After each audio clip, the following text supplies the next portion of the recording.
Singing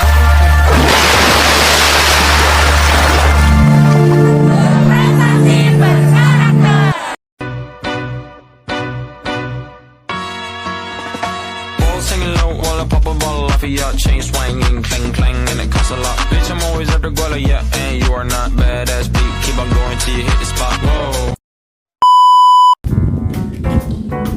Hai Reva. Hey, iya ada apa? Reva, kita kan mau presentasi. Oh iya, kita kan mau presentasi. Ayo kita main teman-teman. Ayo. Amalia. Oh iya. Ayo.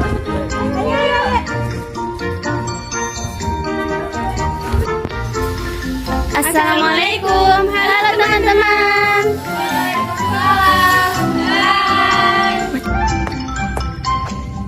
Ayo kita mulai presentasi. Presentasi apa? Itu loh, presentasi resensi buku fiksi dan non fiksi. Oh iya, emang manfaat dari tugas itu apa sih? Banyak loh manfaat dari tugas ini. Salah satunya menambah wawasan kita, melatih public speaking, menambah kreativitas kita, dan menambah kerjasama antar tim. Emang siapa sih guru kita? Guru kita.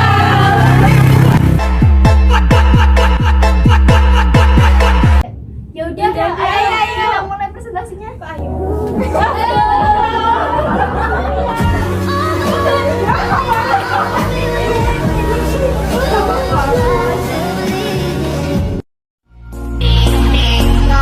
Mana ini orangnya kok gak muncul-muncul?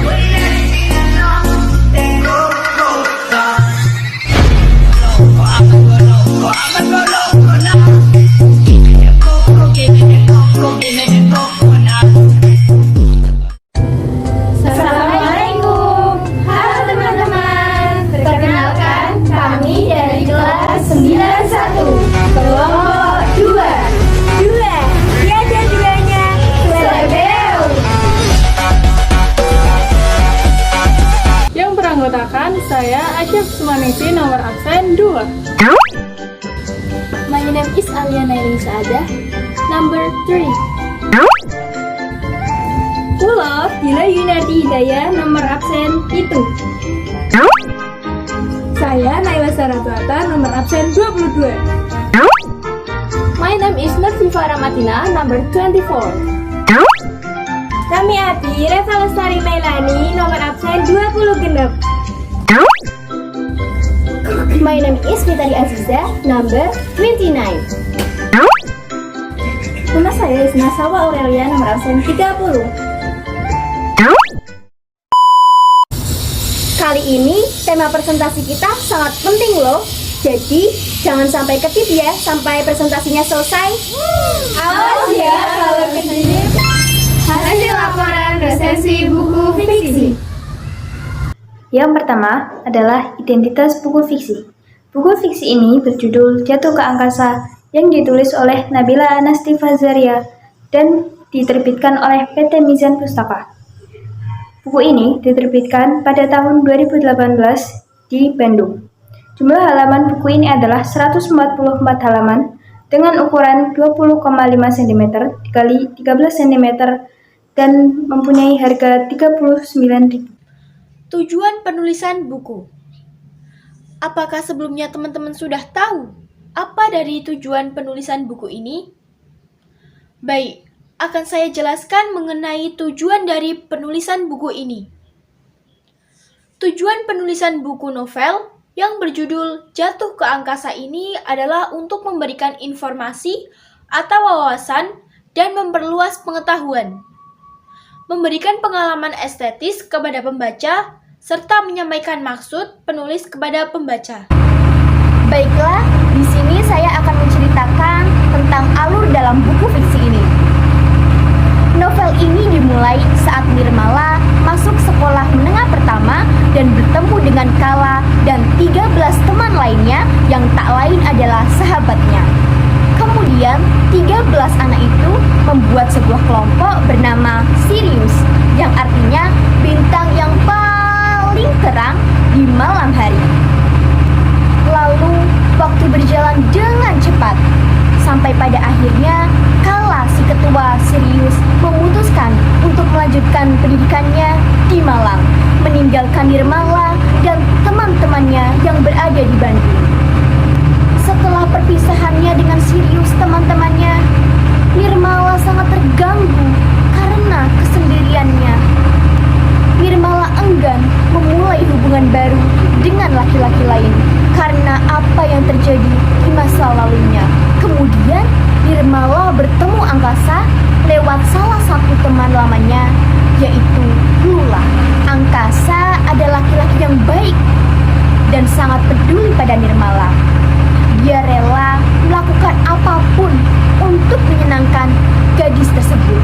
Angkasa ternyata merupakan teman satu kelompoknya saat ospek di kampus yang sama. Angkasa dan Nirmala berada dalam satu kelompok saat itu. Angkasa sangat melindungi Nirmala dan ia juga selalu mendengarkan keluh kesah Nirmala. Tindakan dan perbuatan Angkasa membuat Nirmala sadar bahwa ia jatuh cinta pada Angkasa. Awalnya Nirmala diam, lalu Lula temannya meyakinkan Nirmala bahwa Angkasa juga menyukainya. Dan juga teman-temannya mendukung Nirmala. Nirmala kesenangan, apalagi dengan sikap Angkasa yang semakin baik pada dirinya. Angkasa bahkan rela mengantar jemput Nirmala setiap harinya, menghubunginya setiap waktu, membuat Nirmala menaruh harapan pada Angkasa. Sampai suatu waktu, Angkasa mengetahui kalau Nirmala menyukainya. Angkasa bilang bahwa Nirmala punya hak untuk menyukainya, sebagaimana perempuan lain jatuh hati padanya. Lalu setelahnya, Nirmala mengakui jika ia memang menyukai Angkasa. Angkasa hanya tersenyum saja. Namun, setelah pengakuan itu, Angkasa menjauhi Nirmala, seolah mereka tidak saling kenal. Bahkan saat di kampus, saat saling bertemu, mereka hanya melemparkan senyuman saja. Nirmala hancur. Ia tidak mengira akan begini jadinya.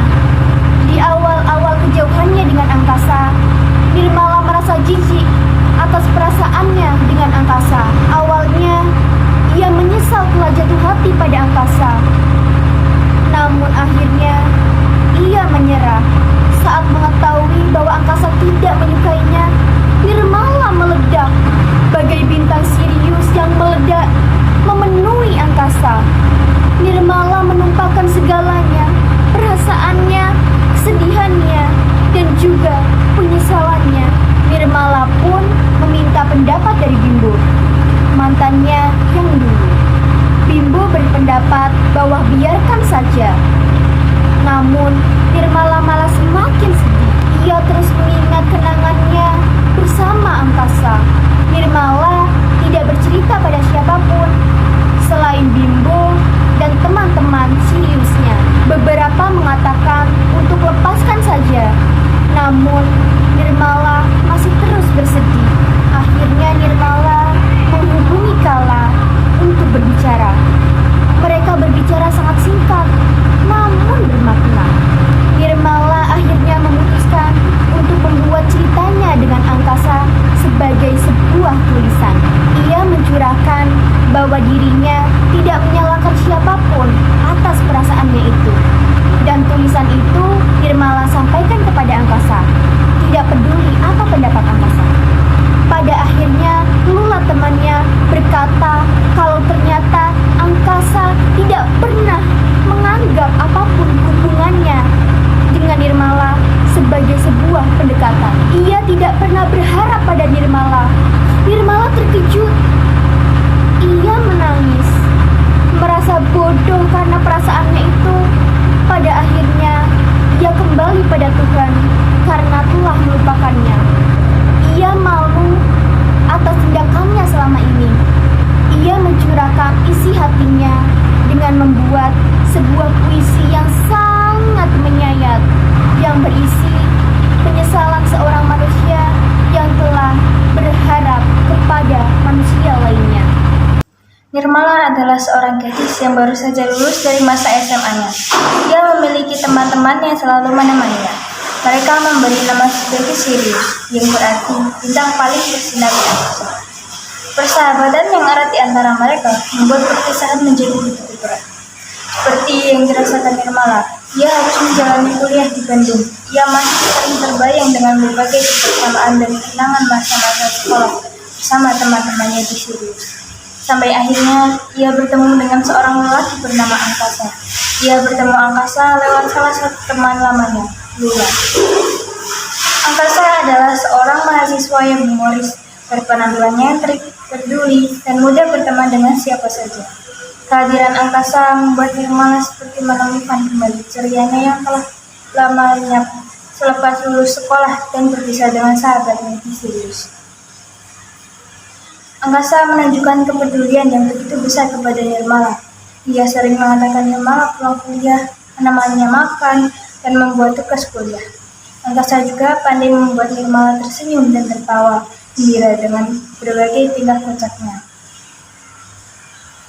Suatu hari, Nirmala sadar karena tindakan dan perilaku Angkasa pada dirinya membuat ia jatuh cinta pada lelaki tersebut. Tentu Angkasa mengetahui hal tersebut. Angkasa tidak memandang Nirmala sebagai kesalahan. Namun setelah pengakuan itu, Angkasa menjauhi Nirmala. Ia seolah bukan bagian hidup Nirmala selama beberapa bulan terakhir. Nirmala tidak pernah bertemu, mengobrol, atau berbicara lewat pesan singkat dengan Angkasa lagi. Nirmala yang baru memulai menemukan gairah dan keceriaannya harus kembali dihadapkan pada kekecewaan. Nirmala sangat sedih atas kejadian ini. Awalnya ia menyesal telah jatuh hati pada Angkasa. Namun pada akhirnya ia menyerah. Nirmala pun menyadari jika ia terlalu menaruh harapannya pada Angkasa. Ia terlalu gampang menjatuhkan hatinya dan terbuai dengan sikap Angkasa.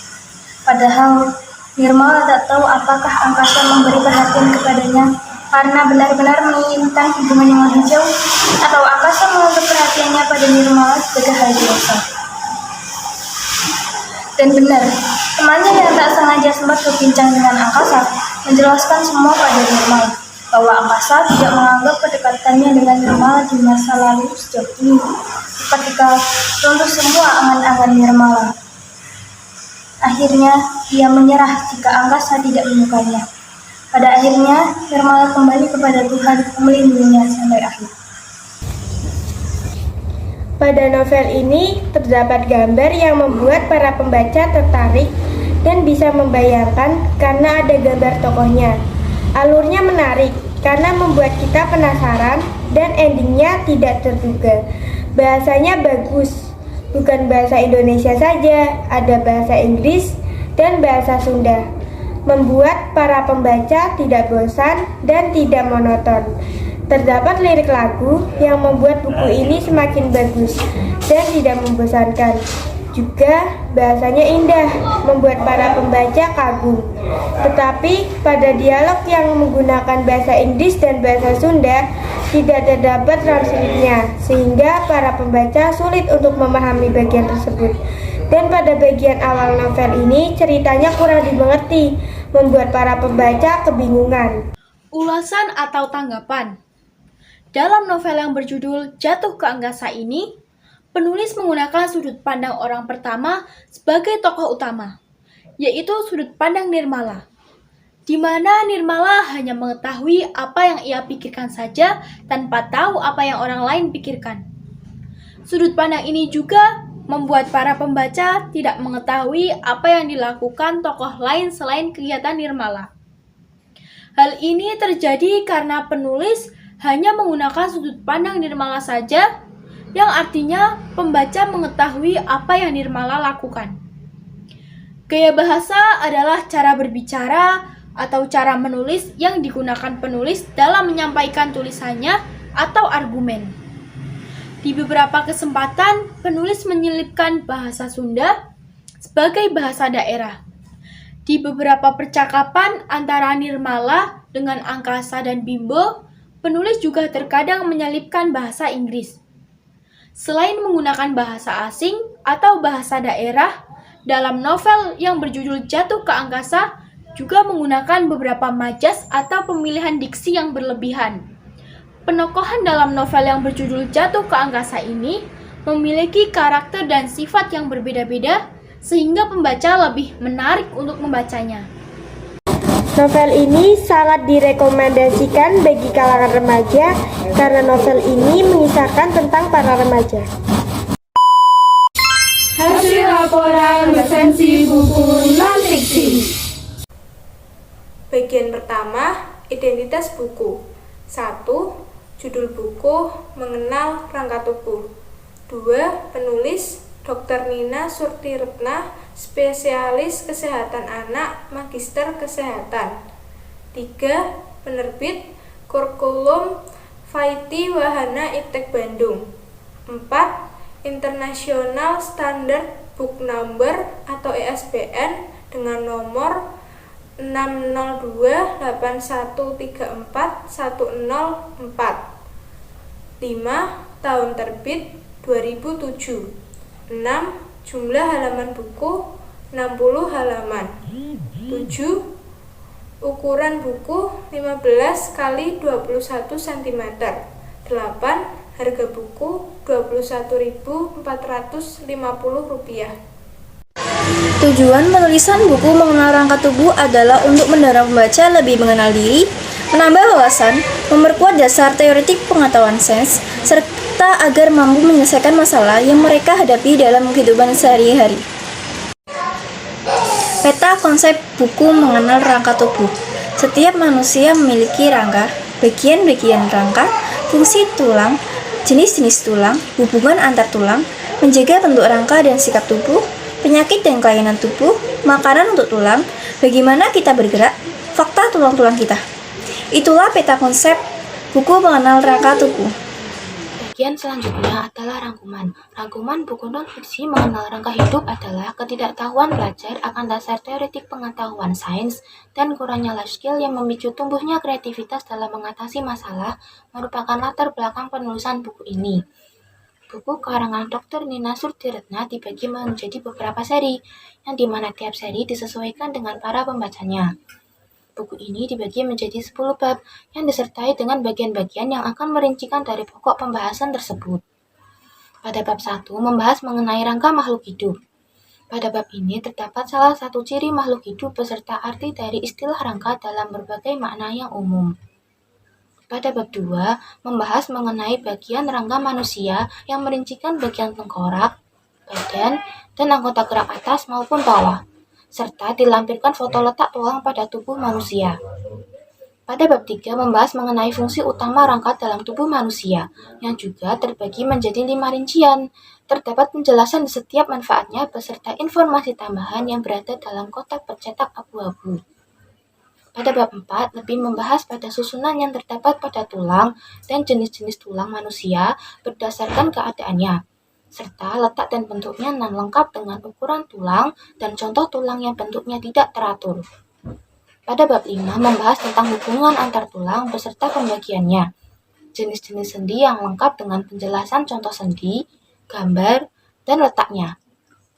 Pada bab 6 membahas mengenai bagaimana cara menjaga bentuk tulang dan rangka yang meliputi kebiasaan sikap badan, baik ketika duduk, berdiri, maupun berbaring.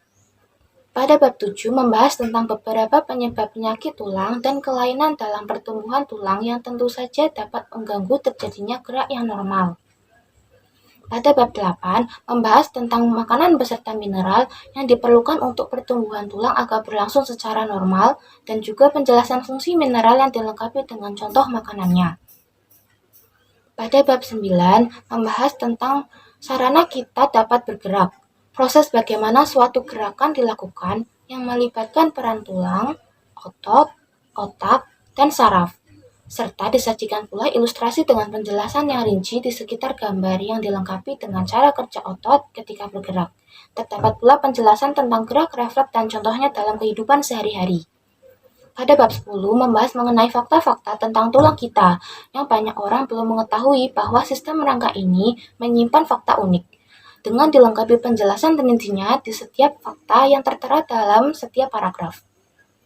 Dengan demikian, buku ini sangat baik untuk dipelajari karena buku ini dapat memberikan bahan bacaan yang mendorong peserta didik lebih mengenal diri, menambah wawasan, dan memperkuat dasar teoritis pengetahuan sains sejak pendidikan dasar, sehingga tidak lagi asing dengan tindakan pengamatan dan penelitian terhadap setiap isyarat dan gejala alam serta lingkungan.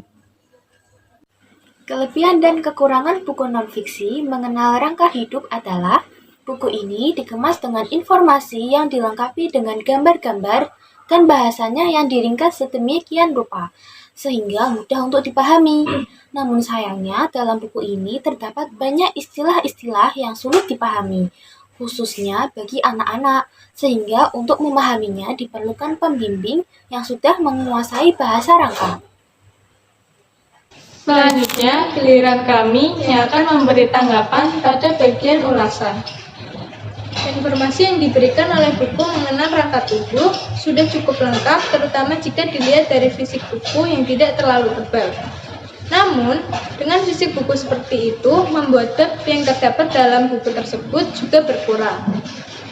Bahasa yang digunakan juga bersifat denotatif dan logis, sehingga mudah diterima oleh pembaca. Penulis menyampaikan dengan gaya bahasa yang cukup jelas, namun masih ada beberapa materi yang kurang bisa dipahami, karena penulis terlalu sering menggunakan pengulangan kata dalam kalimat, dan terdapat juga beberapa kata yang tidak dilanjutkan, sehingga membuat pembaca menjadi bingung apa arti kalimat yang dimaksud. Rekomendasi dari kami, buku ini cocok untuk dibaca oleh orang dewasa, remaja, bahkan anak-anak sebagai bahan pembelajaran ataupun sebagainya. Hayo, siapa yang kedip? Sekian presentasi dari kelompok kami. Jika terdapat tata bahasa yang kurang berkenan di hati, mohon dimaafkan ya. Terima kasih atas perhatiannya. Terima kasih yang sudah menonton. Jangan lupa Like, comment, and subscribe. Dan jangan lupa share ya. Wassalamualaikum warahmatullahi wabarakatuh.